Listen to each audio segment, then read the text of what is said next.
আসসালামু আলাইকুম। সবাইকে পবিত্র ঈদুল আজহার আবারও শুভেচ্ছা। হাম্বা মোবারক। প্রতিবার বাড়িতে এলে এই তো কাজিনগুলা সবাই মিলে এভাবে পুকুরে গোসল করে। তো আগে তো আমরা ছিলাম, এখন এই তো ছেলেগুলা করতেছে। এরপর রেডি হয়ে চলে যাচ্ছি নানু বাড়ি। ঈদের ২য় দিনে নানু বাড়ি যাবো। তো রেডি হয়ে রওনা দিলাম। আমাদের বাড়ি থেকে খুব বেশি দূরে না, মাত্র ১ কিলোমিটার দূরে নানু বাড়ি। অটো অথবা রিক্সা দিয়ে আমরা চলে যাই। এই তো পাগল ছাগলগুলা ফাইজলামি করতেছে। নিপু একা, একা থাকবে। আর আমরা চলে যাচ্ছি। ও আমাকে মিস করবে আমাদের। তারপর আমরা রিক্সার জন্য কতক্ষণ দাঁড়াই। রিক্সা পেয়ে এরপর আমরা চলে যাচ্ছি নানুর বাড়িতে গ্রামের আঁকা-বাঁকা রাস্তা দিয়ে। অনেক সুন্দর। প্রকৃতি আসলেই অনেক বেশি সুন্দর। গ্রামে এলেই সেটা বোঝা যায়। এই যে দূর থেকে দেখা যাচ্ছে আমার নানু বাড়ি গাছগুলার ওই পারে।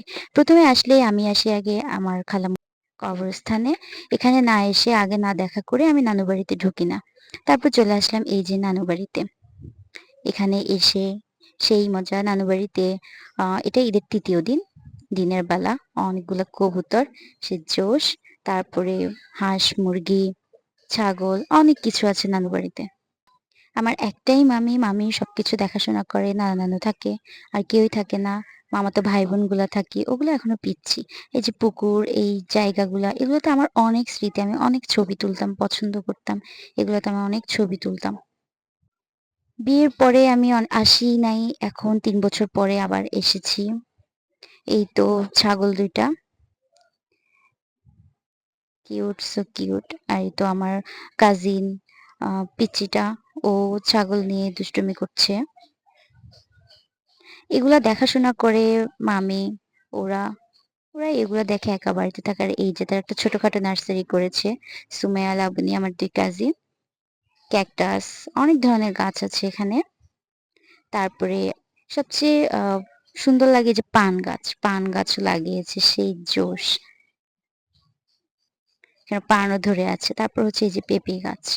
ভালোই লাগলো অনেকদিন পর নানু বাড়িতে এসে এত কিছু দেখে। অনেক কিছু চেঞ্জ। মাঝখানে অনেকদিন আসি নাই। তারপরে এই যে কাজিন গুলাকে নিয়ে এখানেও আমি সবার মুরুব্বি। আমি সবার বড় নাতনি এখানে ঘরের মধ্যে। তো এই যে আমার সবগুলা ছোটখাটো এরা ফাইজলামি করতেছে, মজা করতেছে এই যে ওদেরকে নিয়ে। ভুতুড়ে, ভুতুড়ে সাজতেছে। মজা করছে আমার সাথে অনেক। ভূতে ধরেছে এরকম। ও তারপর এই যে হাঁসগুলা, এগুলা আমার নানুর হাঁস, মুরগি। অনেক সুন্দর গ্রামে এসে এগুলাই দেখতে অনেক ভালো লাগে। এরপর এই যে শৈশবের স্মৃতিতে হারিয়ে গেলাম ওকে দেখে। এরকম সুপারি পাতার খোলে ছোটবেলায় আমরাও উঠতাম, অনেকেই উঠতো। এরপর আবার সেই আড্ডা চলছে ছোটখাটো পিচ্চি বাচ্চা সবগুলাকে নিয়ে। তারপর আবার শুরু হলো এই বাড়িতেও সেই পুকুরের মধ্যে লাফালাফি। ও তো ছোট, ও বায়না ধরেছে ওকে ভিডিও করে দিতে হবে, ছবি তুলে দিতে হবে, ও সাঁতার কাটবে। তো কি আর করা, ও সাঁতার কাটছে আর আমি ওদেরকে ভিডিও করে দিলাম। আমি তো ওদের মতো করে মজা করতে পারবো না যেহেতু বড় হয়ে গেছি। তারপরে সবাই মিলে কাজিন গুলাকে নিয়ে ছবি তুললাম।